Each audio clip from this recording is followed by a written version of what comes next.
treats the situation with the seriousness it deserves and works to demonstrate to the country that he has greater respect for women than this clip suggests. You hope he works to demonstrate respect for women? What are you talking about? It's too late in absolutely every way.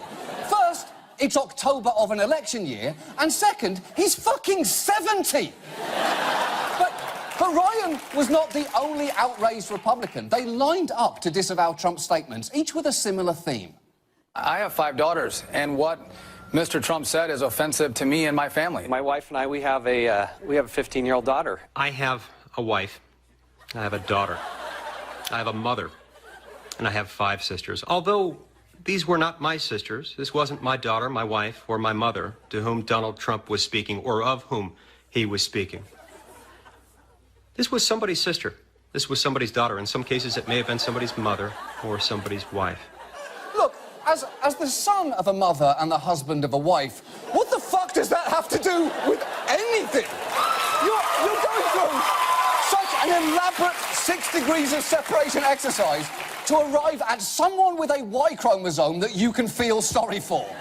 Now, as the weekend unfolded, numerous prominent Republicans actually began to formally withdraw their support for Trump, most notably the party's former nominee, John McCain, who put out a statement saying, "I will not vote for Donald Trump," a statement whose bravery was a little undercut by the fact it was his second attempt at a response, the first of which was much weaker. Senator John McCain just releasing a statement saying there are no excuses for Donald Trump's offensive and demeaning comments. No woman should ever be victimized by this kind of inappropriate behavior. He alone bears the burden of his conduct and alone should suffer the consequences. Except no, he alone does not bear the burden of his conduct because he alone did not make himself your party's nominee. All of you have consistently supported him through some absolutely heinous shit. In his very first campaign speech, he called Mexicans rapists. And that was just the beginning. Because since then, he has proposed a temporary ban on Muslim immigrants, advocated for killing terrorist families, which is, by the way, a war crime, argued for waterboarding even if it doesn't obtain information because, and I quote, "they deserve it anyway." And just this week, he stood by his claims that the Central Park Five were guilty, despite the fact that DNA evidence has since exonerated them. And all of you still thought he should be president. So the only way that you get to be shocked and outraged now is if you were cryogenically frozen until Friday afternoon, and that Access Hollywood tape was the first thing you saw upon being reanimated. Anything less than that, and this is on you too. And as for Trump himself, he still doesn't appear to realise how horrifying his remarks actually were, because during his apology, he was already trying to minimise the incident.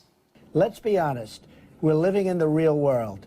This is nothing more than a distraction from the important issues we're facing today.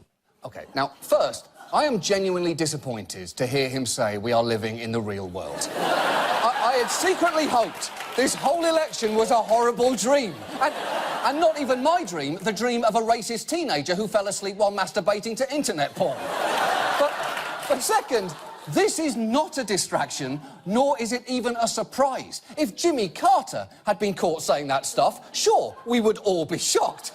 But with Trump, it's entirely in character. And while there is talk of Republicans trying to get him off the ticket, that's not going to happen. Early voting has begun, so people have already voted for him. This is happening. And in a way, perhaps we've always been heading to this historic moment. The first female presidential nominee versus the human embodiment of every backwards, condescending, Mad Men-esque boys' club attitude that has ever existed, rolled into one giant, salivating, dick-size referencing, pussy-grabbing warthog in a red power tie. And I'll put it this way.